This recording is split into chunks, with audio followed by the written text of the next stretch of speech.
오늘은 두려워하지 말라 나는 처음이요 마지막이니라는 말씀을 가지고 함께 은혜를 나누기 원합니다. 요한계시록 1장 17절 말씀입니다. 우리 함께 보겠습니다. 내가 볼 때에 그의 발 앞에 엎드려져 죽은 자 같이 되며 그가 오른손을 내게 얹고 이르시되 두려워하지 말라 나는 처음이요 마지막이니. 주님의 강력한 임재가 임하면 엎드려집니다. 이 엎드린다는 단어를 살펴보면 헬라어로 필토라는 단어입니다. 떨어지다, 넘어지다, 쓰러지다 그런 뜻입니다. 주 임재 앞에 머물면 내가 그 임재 안에 감당할 수 없는 온몸이 힘이 빠지고 다리 힘이 다 빠지고 부러집니다. 이걸 저는 20년 전에 이걸 경험을 했습니다. 내가 아무리 몸부림쳐도 일어날 수 없고 아무리 손에 힘을 쥐고 싶어도 손에 힘이 안 생기고 그 임재 앞에 바싹 엎드릴 수밖에 없는 그 순간이 평생 잊을 수 없는 시간이 됩니다. 주님의 강력한 임재가 나타나면 그 누구도 그 거룩한 빛 앞에 그 거룩한 임재 앞에 꿋꿋하게 서 있을 수 있는 자 아무도 없습니다. 다 엎드려집니다. 내가 엎드리는 게 아니라 그 임재에 사로잡히면 내 영혼에서부터 엎드려집니다. 내 육체의 힘은 다 빠집니다. 내 힘이 의지가 아무것도 남지 않게 됩니다.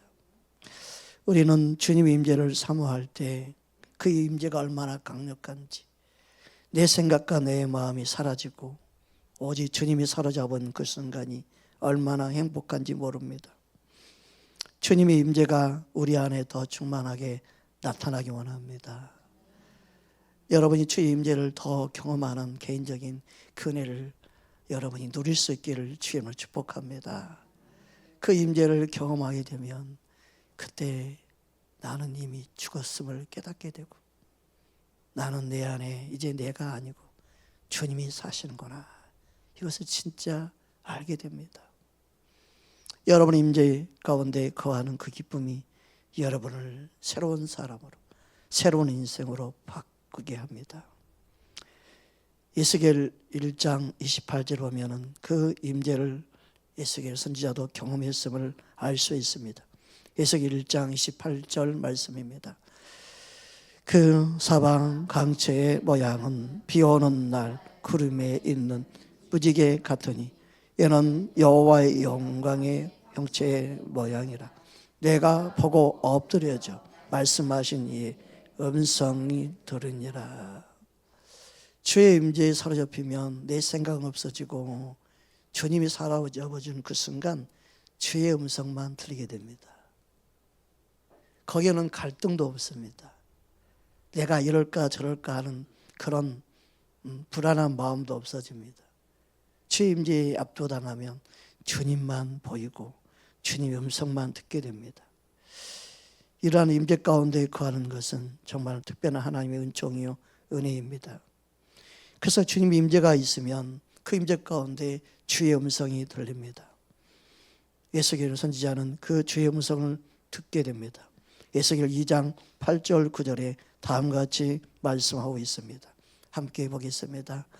너 인자야 내가 내게 이르는 말을 듣고 그 배역한 족속같이 배역하지 말고 내 입을 벌리고 내가 내게 주는 것을 먹으라 하시기로 내가 보니 보라 한 손이 나를 향하여 펴지고 보라 그 안에 두루마리 책이 있더라.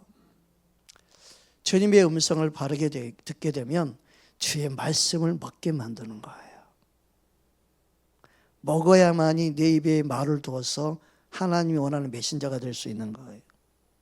사람들은 내가 먹지 않았는데도 하나님이 내게 말을 줘서 말하게 할 것이다 그렇게 생각하는데 그렇지 않습니다.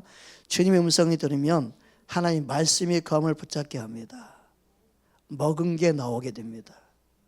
먹었던 것이 때에 맞는 합당한 말씀을 전하게 합니다. 말씀을 먹지 아니하고 말하게 되면 자기 생각을 말하는 경우가 많습니다.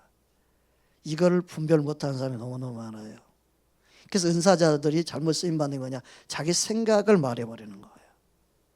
그럼 스스로 미혹당하고, 스스로 자신이 미혹당하면 그를 따르는 많은 영혼도 미혹시키는 거예요. 그래서 자신의 생각을 잘 쳐내고 주님의 뜻인지 주의 음성인지 분별하기 원한다면 말씀을 주야로 먹어야 돼요.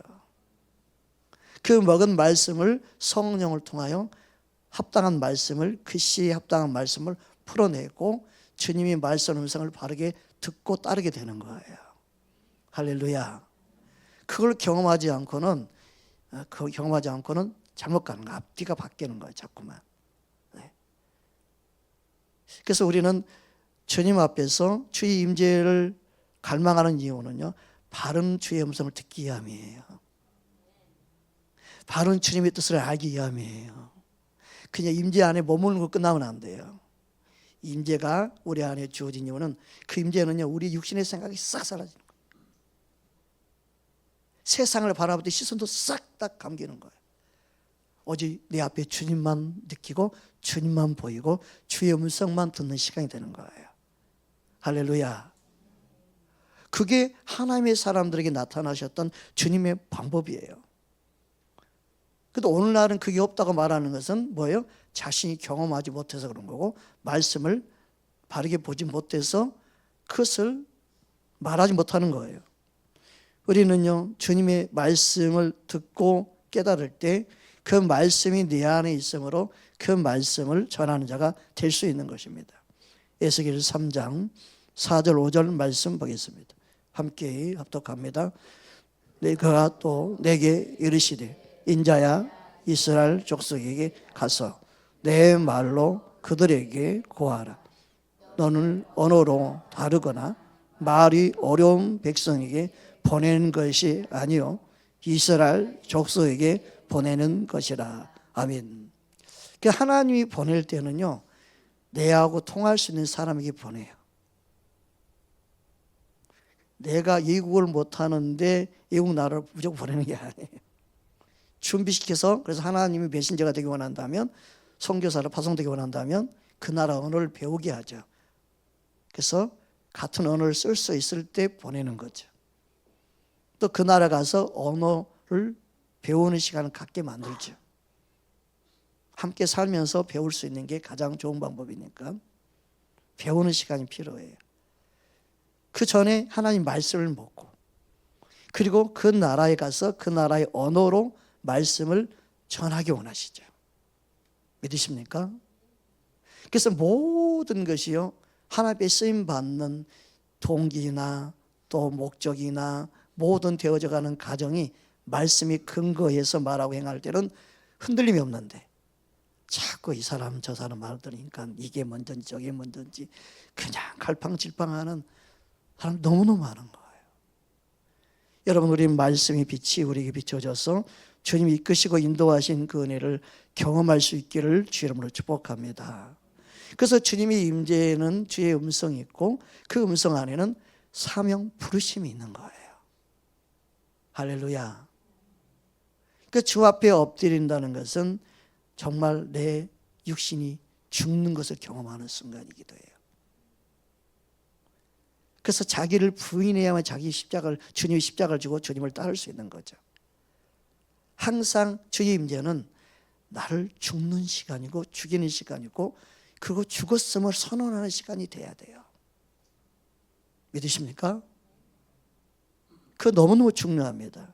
여러분, 주님의 임재를 여러분이 더 경험하고 원한다면 여러분이 죽는 자로 주 앞에 고백할 수 있는 은혜가 있기를 주님으로 축복합니다.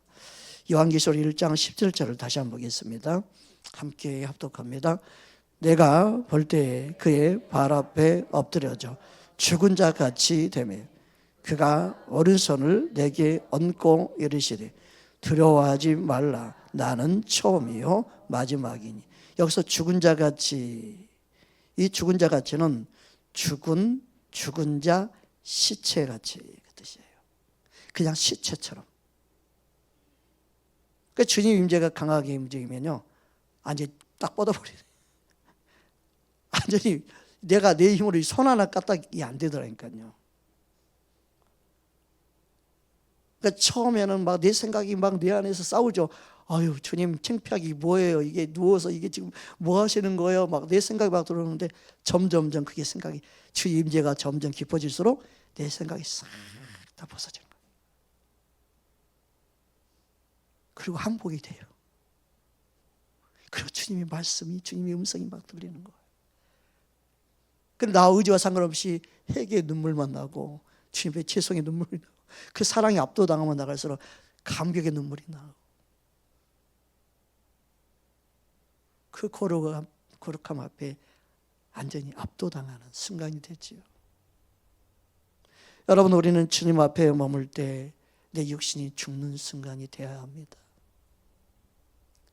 그것을 주님 앞에 우리는 경험하기를 주님 원하시는 거예요. 사도 바울은 주 임재 가운데 자기가 죽은 자였음을 고백하고 있습니다. 고린도후서 12장 2절 말씀 보겠습니다. 함께 합독하겠습니다. 내가 그리스도 안에 있는 한 사람을 아노니 그는 14년 전에 셋째 하늘에 끌려간 자라.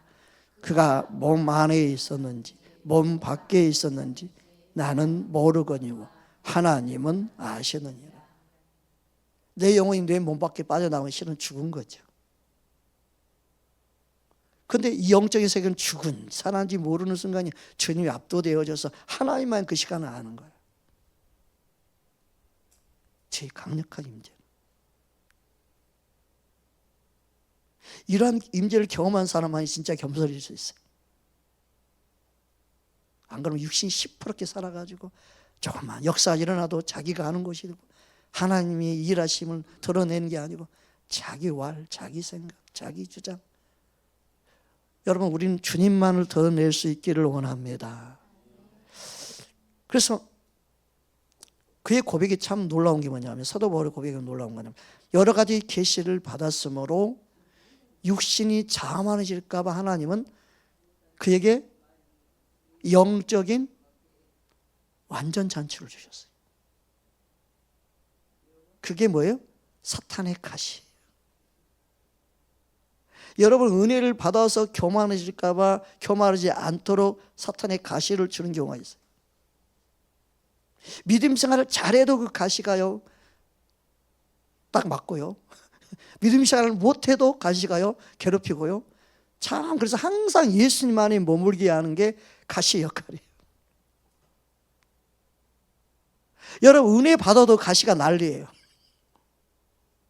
또 여러분, 은혜 떨어져도 가시가 난리예요. 그래서 항상 예수님 앞에 안전하게 여러분을 두게 만드는 게 가시 역할이에요.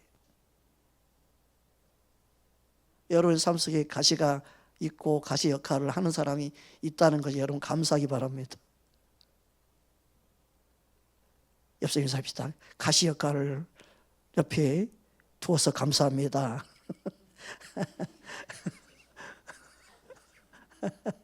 특히 부부간에도 가시 역할을 서로 해주는 거예요. 자녀와 부모 사이에도 가시 역할을 해줘요. 근데 그 가시의 역할을 모르면요, 가시 때문에 열받고 속상하고 괴롭고 주님을 놓쳐버리는 건 어리석은 거죠. 어떤 분은 목사가 가시 역할을 해요. 어떤 분에게는요, 성도와 성도끼리 가시 역할을 해요. 이거요, 정말이에요. 내가 주님 앞에서 가시가 가시 역할이라고 괴로워하지 말고요, 나는 죽었다라고 말하면요, 가시가요 더 이상 안 괴롭힙니다. 죽는 것이 답입니다. 여러분, 죽은 사람의 가시를 찔러도 아프다고 할까요? 절대 아프다고 하지 않습니다. 아프다고 하는 건 뭐예요? 살아있는 거예요. 살아있네. 아파하는 건 살아있는 거예요? 죽은 척하고 있는데 이랬더니 살아난 거예요? 아예 아파 그러면요, 안 죽은 거야지. 그죠? 우리는 주님 앞에서 죽었다고 그러는데 너무너무 많이 살아있어요. 그러니까 원수 마귀는 죽은 척 하는 것에 절대 속지 않습니다. 확실히 죽어야만 원수 마귀도 쟤 죽었네, 건드려도 반응하지 않네, 이 정도가 돼야 되는 거예요. 그래서 우리의 믿음 생활은 날마다 죽는 것이 답이에요. 그런데 한국교회의 잘못된 믿음 생활은 뭐냐면 시퍼렇게 살아있어요. 자기가 살아있고 자기 자랑이 살아있고 세상에 이런 야망 욕망들이 살아있어서 그걸 자랑하고 그것을 간증하고 그게 믿음 생활을 잘하는 것처럼, 아니 죽는 것을 가르쳐야 되는데, 예수님을 따르는 삶을 가르쳐야 되는데, 그래서 예수 믿는 집안들이 세상에 덕이 안 되는 거예요. 예수 믿어도 가정들이 다 박살나고 깨지는 거예요. 예수 믿어도 자녀들이 다 변질되는 거고 세상으로 빠지고 타락하고 더 그러는 거예요. 우리는 주님 앞에서 바른 진리 예수님을 따라야 될 줄 믿습니다. 고린도후서 12장 다음 이어서 보겠습니다. 6절에 7절까지 보겠습니다. 함께 합독하겠습니다. 내가 만일 자랑하고자 하여도 어리석은 자가 되어야 아니할 것은 내가 참말을 함이라. 그러나 누가 나를 보는 바와 내가 들은 바에 지나치게 생각할까 두려워하여 그만두노라. 여러 계시를 받은 것이 지극히 크므로 너무 자만하지 않게 하시려고 내 육체에 가시 곧 사탄의 사자를 주셨으니 이는 나를 쳐서 너무 자만하지 않게 하려 함이심이라. 아멘. 그래서 내 능력이 아니라 내 안에 계신 주님의 능력으로 살아가는 법을 배우는 거예요. 내 능력으로 목회하는 게 아니라 내 안에 계신 주님의 능력으로 목회하는 법을 배우는 거예요. 내 힘으로 하는 사랑이 아니라 내 안에 계신 주님의 사랑, 내 안에 부어진 주님의 사랑으로 사랑하며 섬기는 거예요. 그게 되지 않으면 그냥 종교 생활하는 거예요. 자기 열심으로 하는 경우는요 쓰러져요. 육신이 지쳐버려요. 포기하고 말아요. 그런데 하나님의 힘과 능력은요 지칠 줄 몰라요.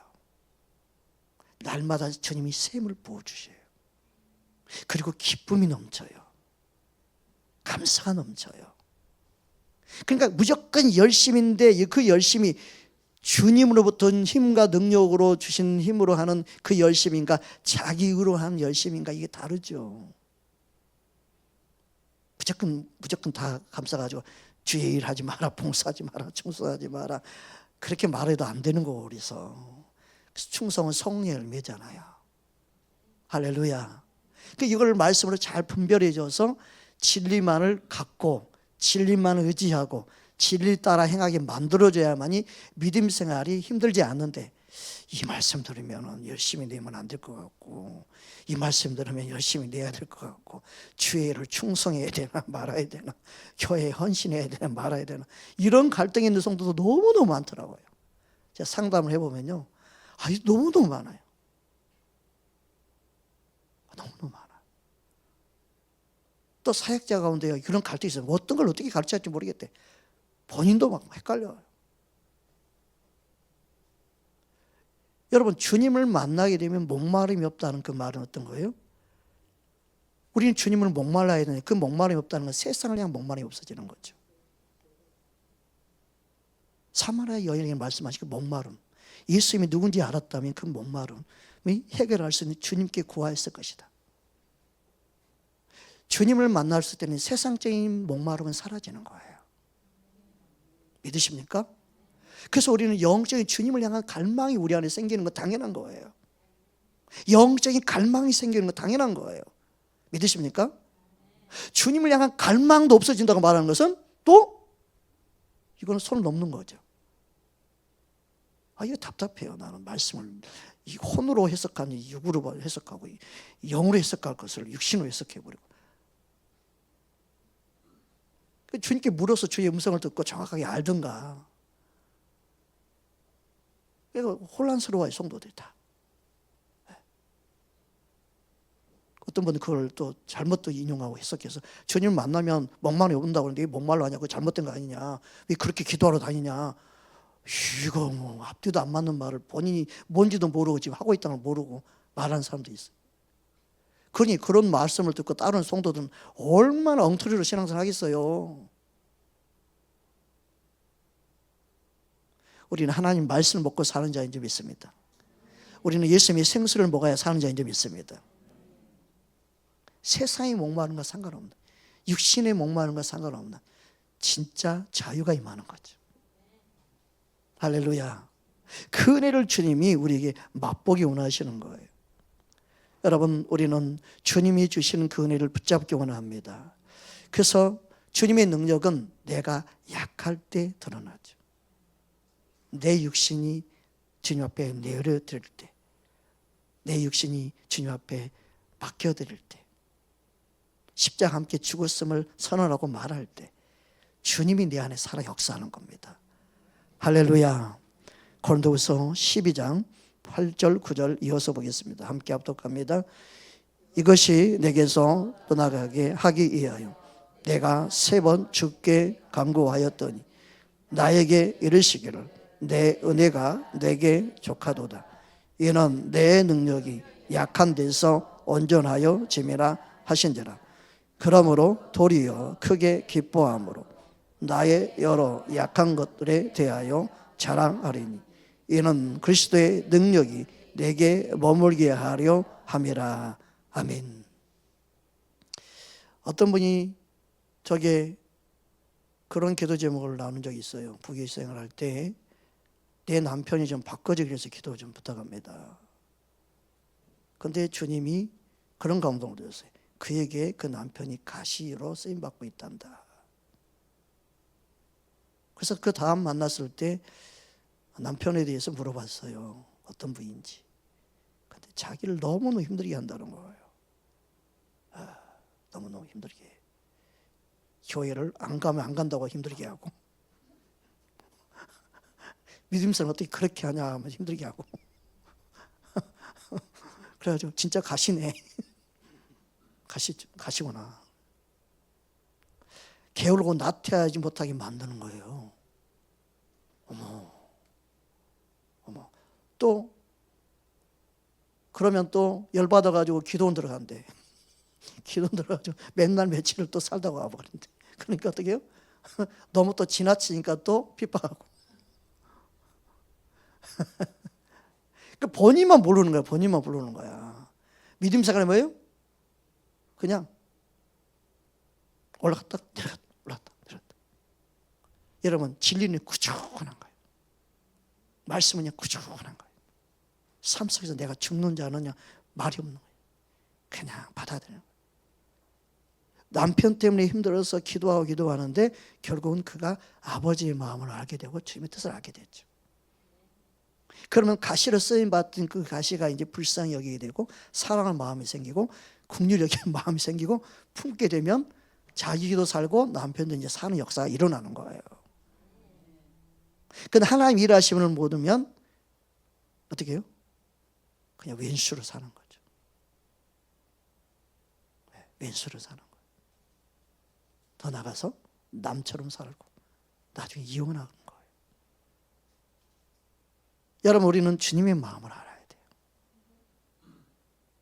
나를 사랑하셔서 나를, 내 영혼을 가장 안전지대에 두기 위해서 역사하는 거예요. 여러분, 우리는 주님이 나를 얼마나 사랑하시는지 그 음성을 들어야 될 줄 믿습니다. 그래서 주님의 음성을 듣게 되면 삶의 지금 어떤 형편에 있든지 그것을 이기게 하고 견디게 하고 모든 걸 참아내게 만드는 거예요. 그런데 주님의 음성을 듣지 못하고 하나님이 주신 그 모든 환경을 내가 믿음으로 반응하지 않으면 튕겨나가는 거예요. 용수처럼 튕겨나가기만 하는 거예요. 가정에 튕겨나가고 교회에서 튕겨나가고 모든 환경에서 튕겨나가고 직장에서 튕겨나가고. 그 직장생활에서 이래서 직장생활을 못하고 저래서 직장 못 살아요. 그렇게 원망불평하는 사람은요, 그 사람이 맞는 직장이 있을까요? 없어요. 절대 없습니다. 주님이 그곳에서 가시 역할을 많은 사람을 통해서 더 주님 의지하고 주의 이름을 부르고 고통스러울 때 괴로울 때마다 더 주께로 나아갈 수 있는 통로로 삼는 자가 돼야 되는데 그 주의 음성을 못 듣는 거죠. 주님의 능력으로 사는 자의 특징은 다음 말씀에 나타나 있습니다. 자, 우리 10절 이어서 보겠습니다. 함께 합독합니다. 그러므로 내가 그리스도를 위하여 약한 것들과 능력과 궁핍과 박해와 곤고를 기뻐하노니 이는 내가 약한 그때의 강함이라. 근데 내 육신이 죽지 아니하면 내 육신은 시퍼렇게 살아있는 만큼 내 안에 주님의 능력으로 사는 삶을 살 수 없게 되는 거예요.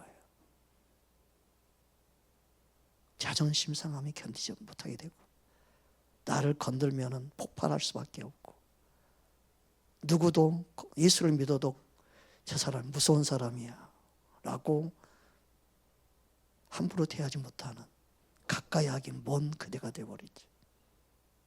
여러분, 우리는 주님이 내 안에 생명으로 살기 원하고 주님의 능력이 내 안에 머물기 원한다면 우리 육신은 십자가에 못 박아야 될 줄 믿습니다. 주님이 그것을 우리에게 원합니다. 갈라디아서 2장 20절 말씀 보겠습니다. 함께 합독하겠습니다. 내가 그리스도와 함께 십자가에 못 박혔나니 그런즉 이제는 내가 사는 것이 아니요 오직 내 안에 그리스도께서 사시는 것이라. 이제 내가 육체 가운데 사는 것은 나를 사랑하사 나를 위하여 자기 자신을 버리신 하나님의 아들을 믿는 믿음 안에서 사는 것이라. 아멘. 이처럼 주님께서 우리 안에 임하시면 내 육신은 죽은 자처럼 돼요. 그리고 내 안에 사신 주님만 드러나는 거예요. 여러분 안에 살아계신 주님이 항상 느껴지고 보여지고 삶 속에 경험되기를 주님을 축복합니다. 날마다 제 자신을 봐도 오늘도 내가 또 살아나는구나. 주님 저를 불쌍히 여겨 주옵소서. 주님 내 자신 십자가에 죽었는데도 이렇게 내 자아가 아직도 죽지 못한 모습이 있습니다. 다시 십자가에 못 박습니다. 나는 예수님과 십자가에 이미 죽었습니다. 날마다 죽는 거예요. 그게 우리의 믿음 생활입니다. 주님이 우리 안에 말씀하십니다. 죽는 자 같이 될 때 주님의 음성이 똑똑히 분명하게 들립니다. 본문 다시 한번 보겠습니다. 요한계시록 1장 17절 말씀 보겠습니다. 함께 합독하겠습니다. 내가 볼 때 그의 발 앞에 엎드려져 죽은 자 같이 되며 그가 오른손을 내게 얹고 이르시되 두려워하지 말라. 나는 처음이요 마지막이니. 주님께서 오른손을 사도 요한에게 얹으셨어요. 제가 가끔씩 여러분이 안수하고 손을 얹을 때 주님의 그 임재가 풀어질 때가 있어요. 또 주님의 사랑이 느낄 때가 있어요. 어떨 때는 제가 여러분의 손을 얹는데 나도 모르게 막 눈물이 날 때가 있어요. 하염없이 막 눈물만 날 때가 있어요. 얼마나 이 영혼을 사랑하시는지 그게 느껴질 때요. 막 눈물이 나요. 그러니까 이 손을 얹는다는 것은요, 주님이 주시는 권세, 권위, 친밀함, 함께하심, 이루하심이 임하는 거예요. 여러분 이걸 믿음으로 반응할 때 주님, 목사님 손 얹었네. 아이고 그렇게 생각하면 안 되고 주님 나는 예수 이름으로 여러분이 손 얹기 때문에 여러분 믿음으로 반응하면요, 믿음으로 반응하는 순간 주님 임재가 여러분 확 임해요. 주의 만지심이 임하는 거예요. 나는 느끼는데 당사자 못 느끼면 나는 느끼는데 주님 얼마나 사랑하는지. 오직함 올 때는 말씀이에요. 말씀이. 여러분 주님 얼마나 우리를 사랑하시는지 몰라요. 그래서 주님의 오른손은 함께 하신다는 저의 힘과 능력을 상징하고 주님의 권세, 권위를 나타내는 거죠. 그리고 주님이 손을 얹는 것은요, 여러분 손 누구에게 얹는 건 친밀하면 가시를 손 얹을 수 있죠. 아무도 모르는 사람 손 얹어봐요. 누구세요? 그러죠. 딱이 맞죠? 안 그래요? 지나는 사람 손 딱 얹어봐요. 이 사람 웃긴 사람이라고. 그럴 거 아니에요. 주님의 친밀함이에요. 주님의 이루가임이에요. 여러분 기도하는데 주님의 손길이 느껴지고 주님이 나를 품어주시는 게 느껴질 때 얼마나 막 감격되어지고 막 그러잖아요. 할렐루야. 그 주님의 그 사랑, 그 주님의 임재 안에, 주님의 사랑 안에 내가 주님 품 안에 있는 그게 다 느껴지면요, 비가 와도 기도가 멈추지가 않아. 눈이 막 내려도요, 막 내 안에 막 불이 꺼지지가 않아. 그래서 삼각산 기도할 때만 비가 와 눈이 와도 주님 임재 안에 쓱 사로잡히면요, 그때부터는 두려움도 없고 걱정도 없고 근심도 없고 비를 맞아도 행복하고, 그 말로 표현할 수. 여러분 주님이 손을 얹으시면 주님이 함께 하심을 요한에게 실제로 느끼게 하는 시간이었어요. 그래서 주님의 그 임재 앞에 주님은 항상 말씀하실 때 두려워하지 말라. 여러분 우리 인생은요, 주님이 그 임재 앞에 두려워 떨 수밖에 없어요. 그 거룩함 앞에요, 두려워 떨 수밖에 없어요. 그래서 주님이 두려워하지 말라는 말은 주님 임재와 주님이 나타나심과 주님이 일하심을 드러낼 때 두려워하지 말라. 앞으로 되어질 일을 말씀할 때도 두려워하지 말라. 내가 이 손을 내가 붙잡고 있는 것처럼, 손 얹은 것처럼 내가 너와 함께하마. 내가 끝까지 너를 책임지마.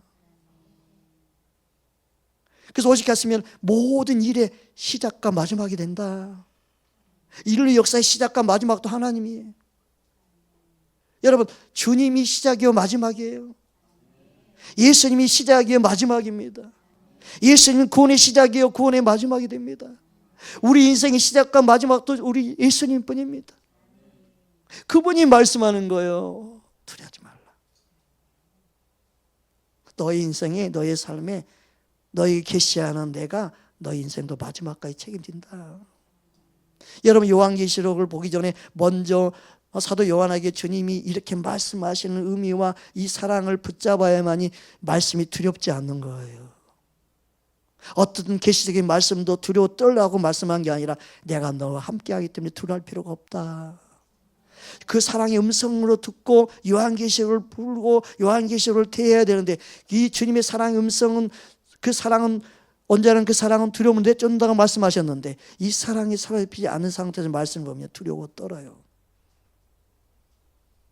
요한계시록이 두려운 책이 아닌데 승리의 책인데, 예수님과 함께 하셔서 너는 끝까지 승리해서 저 하늘의 예루살렘 그 성에 들어가게 될 것을 주님이 말씀하시고 너를 끝까지 보호하신다는 그 말씀을 주는 희망의 메시지인데, 여러분 우리는 주의 음성을 붙잡고 주님과 함께 사는 인생이 될 때 주님 오실 날이 두렵지 않게 될 줄 믿습니다. 그것을 우리에게 말씀하는 거예요. 그래서 주님의 위로가 함께하는 겁니다. 이런 경험이 다니엘서에 잘 나타나 있습니다. 다니엘서 10장 8절 9절 말씀입니다. 우리 함께 보겠습니다. 그러므로 나만 홀로 있어서 이 큰 환상을 볼 때 내 몸에 힘이 빠졌고 나의 아름다운 빛이 변하여 썩는 듯하였고 나의 힘이 다 없어졌으나 내게 내 그 음성을 들었는데 그의 음성을 들을 때 내가 얼굴을 땅에 대고 깊이 잠들었느니라. 그래서 주님의 임재는 육신이 반응하는 게 아니에요. 주의 임재가 임하면요, 주님을 만나는 것은 영만 반응하는 거예요. 육은 죽은 것처럼 돼버려요. 내 영이 살아 역사하는 시간이에요. 내 영을 만지는 시간이에요. 할렐루야. 다음 이어서 보겠습니다. 10절 11절 이어서 보겠습니다. 한 손이 있어 나를 어루만지기로 내가 떨었더니 그가 내 무릎과 손바닥이 땅에 닿게 일으키고 내게 이르되 큰 은총을 받은 사람 다니엘아 내가 내게 이르는 말을 깨닫고 일어서라 내가 내게 보내심을 받았느니라 하더라. 그가 내게 이 말을 한 후에 내가 떨며 일어서니. 그래서 주님의 임재는요, 막 두려움, 경외심이 떠는 거예요. 두려움은 경외심을 말해요. 주님의 그 거룩 앞에 우리는 그 누구도 당당히 서 있을 수가 없어요. 그래서 주님의 임재 앞에 우리 영은 경외심에 떨게 됩니다. 거룩한 빛 앞에 떨게 됩니다. 주님은 우리를 더 깊이 만나주시기 원하고 주님의 그 사랑과 은혜 안에 반응하기 원하십니다. 주님은 아브라함을 만날 때도 다음같이 말씀합니다. 창세기 15장 1절입니다. 함께 보겠습니다. 이후에 여호와의 말씀이 환상 중에 아브라함에게 임하여 이르시되 아브라함아 두려워하지 말라 나는 내 방패요 너의 지극히 큰 상급이니라. 모세에게도 나타나 일하시고 말씀하실 때 다음같이 말씀하고 있습니다. 출애굽기 14장 13절입니다. 모세가 백성에게 이르되 너희는 두려워하지 말고 가만히 서서 여호와께서 오늘 너희를 위하여 행하시는 구원을 보라. 너희가 오늘 본 애굽 사람을 영원히 다시 보지 아니하리라. 기도 생활도 안 하면서 가만히 있으라고 했으니 가만히 있어야 된대. 그렇게 해석하면 안 돼요. 이런 말씀. 가만히 있으라 기도 생활도 하고 있지 말고 뭐 가만히 있으면 하나님 일하신대. 여러분 우리는 하나님 말씀을 내가 원하는 대로 해석하고 내가 원하는 대로 붙잡고 말한다고 해서 역사하는 게 아니에요. 하나님 말씀이 왜 우리에게 주어졌는지, 왜 이렇게 말씀하시는지 그 주님의 마음을, 그 사랑을 먼저 깨달아야 될 줄 믿습니다. 그 주님 임재 안에 머무는 사람, 그 주님을 향한 믿음을 갖게 되면 두려움은 사라지고 함께 하신 주님을 경험하게 되는 줄 믿습니다. 우리가 잘 알고 있는 이사야 41장 10절 말씀 보겠습니다. 함께 합독하겠습니다. 두려워하지 말라 내가 너와 함께 함이라. 놀라지 말라 나는 내 하나님이 됨이니라. 내가 너를 굳세게 하리라. 참으로 너를 도와주리라. 참으로 나의 의로운 오른손으로 너를 붙들리라. 그러니까 하나님은 도와주시기 위해서 도움받을 수 있는 자리로 이끄십니다.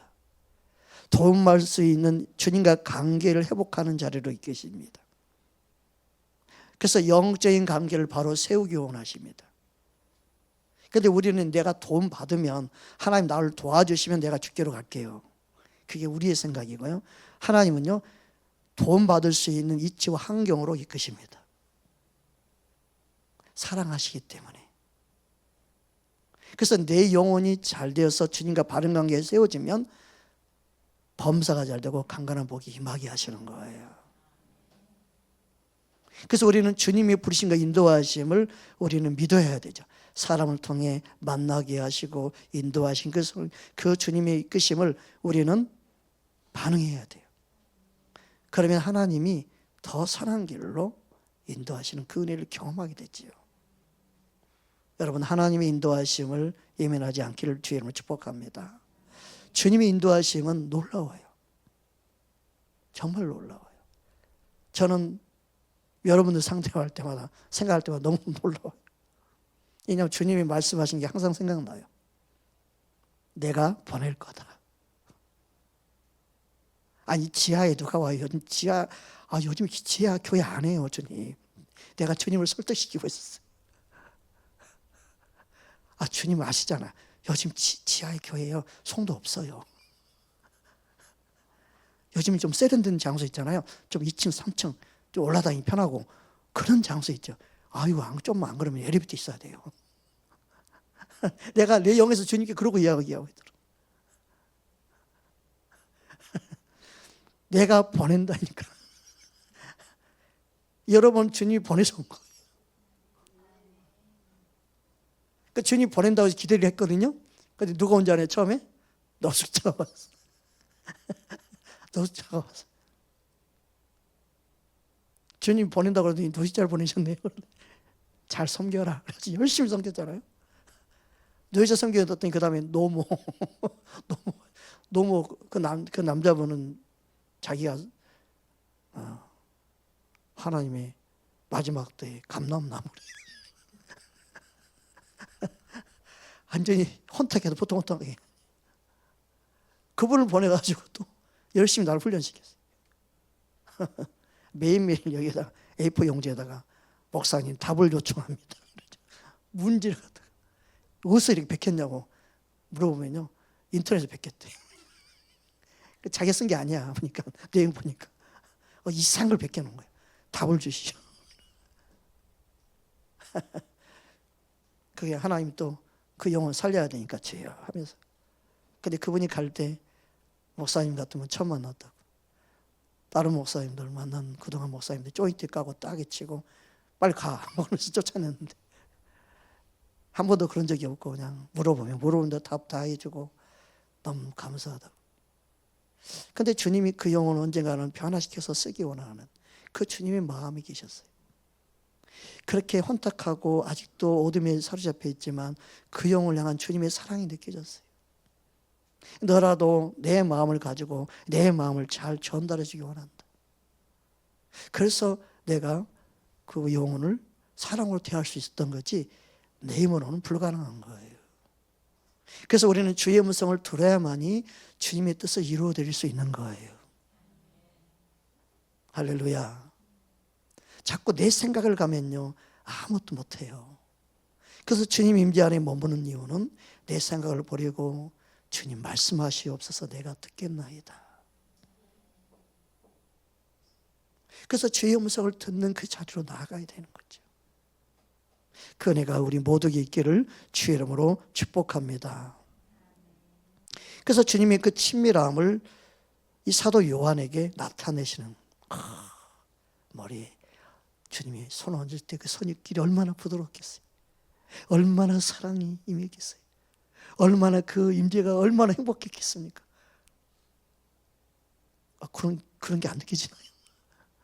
막 감격스럽잖아요. 주님이 내게 손을 얹어서 여러분 오늘 기도할 때 주님 임재가 느껴지기를 주님 축복합니다. 그 주님의 친밀함은요 시편 25편 14절 보면 경외한 자에게 나타내신다고 했어요. 주님을 경외한 자들에게. 할렐루야. 우리 함께 시편 25편 14절 보겠습니다. 함께 합독합니다. 여호와의 친밀함이 그를 경외하는 자들에게 있으며 그의 언약을 그들에게 보이시리로다. 아멘. 주님은 우리에게 말씀하십니다. 두려워하지 말라. 나는 처음이요 마지막이니. 이 부분에 대한 말씀은 다음 시간에 이어서 또 나누겠습니다. 주님은 사랑으로 우리에게 오셔서 끝까지 책임지시는, 끝까지 이끄시고 끝까지 보호하시고 끝까지 우리 힘과 능력이 되시고 이로해 주시는 좋으신 영원한 우리의 왕인 줄 믿습니다. 예수님을 더 사랑할 수 있는 저와 여러분 되기 원합니다. 함께 기도하겠습니다.